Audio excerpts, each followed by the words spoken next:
蓝忘机看着他轻轻地抿了抿自己淡色的唇，然后唤了一声魏婴。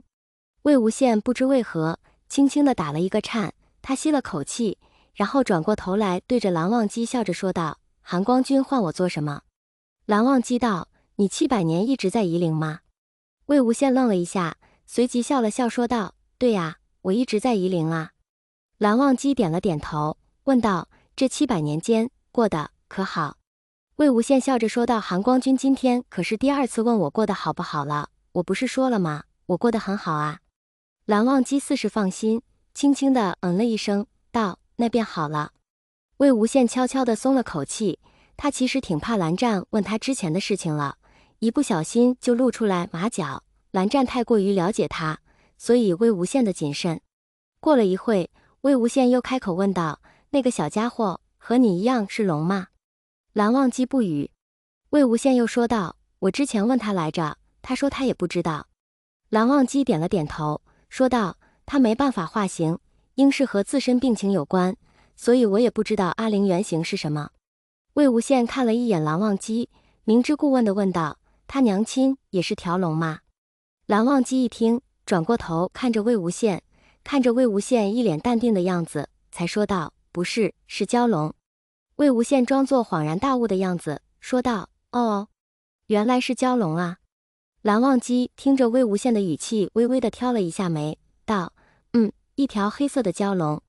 魏无羡又问道：那小家伙性格随了你还是随了他娘亲呐？蓝忘机仔细想了想，说道：娘亲。魏无羡笑了笑，说道：为何没随了你啊？蓝忘机语气正经：随娘亲好。魏无羡笑了笑没说话。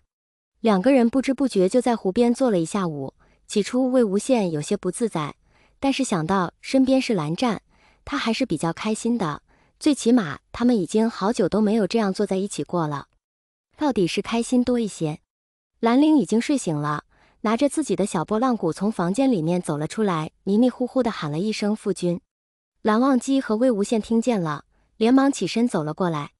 小家伙精神头好，更别说刚刚又睡了一觉，看着旁边的湖，兰陵开口说道：父君，阿灵想玩水。蓝忘机道：衣服会湿。小阿灵笑了笑，说道：没事，父君一会给阿灵烘干。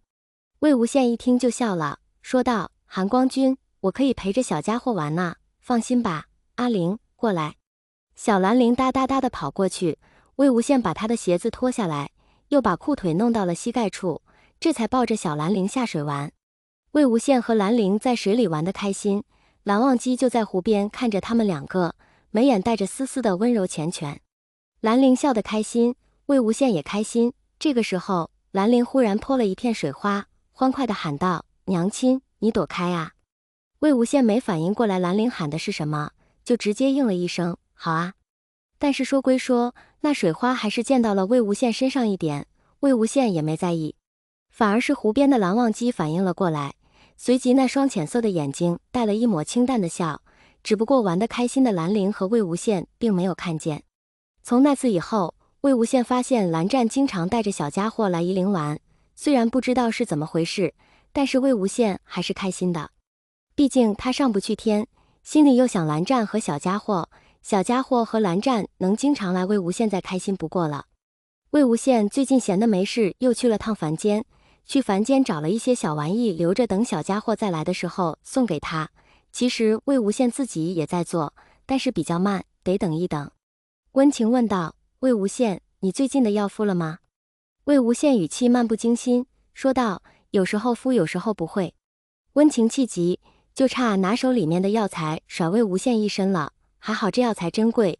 温情不舍得，气急败坏地说道：那药很珍贵的，你要经常敷。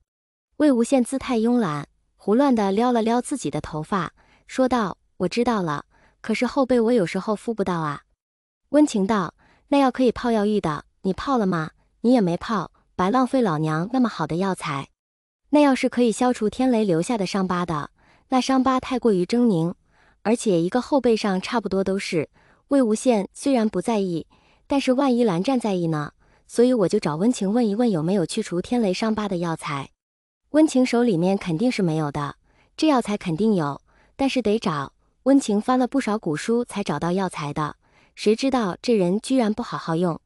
魏无羡笑了笑，说道：“好的，晴姐，我知道了。”温情该警告也警告了，该说也说了，也就没有再多说什么，转身去忙自己的事情了。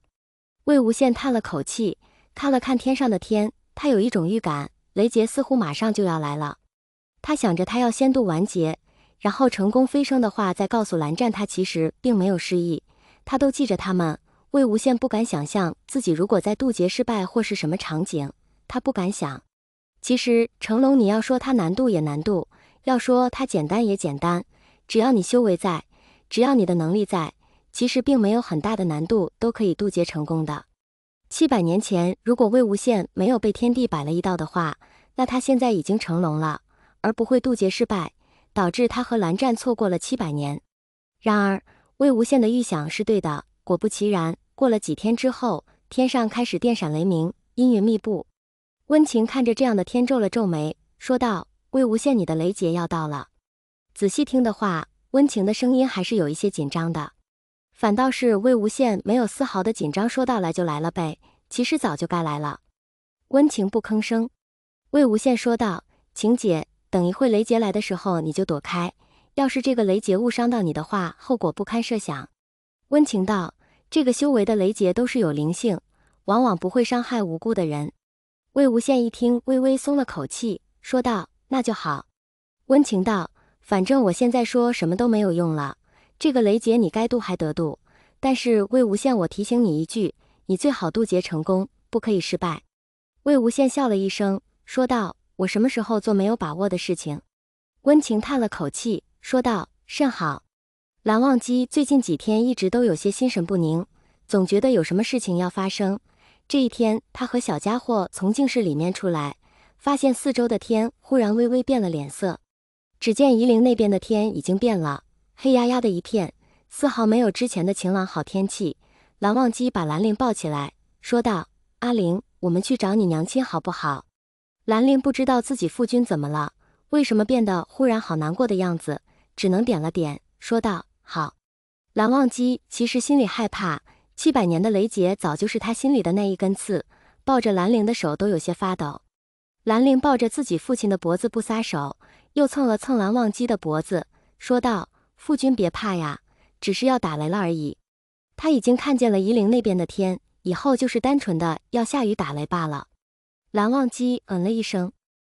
魏无羡心里倒是没有想太多，只想着快点渡劫成功，他好去哄蓝湛和小家伙，毕竟错过太多了。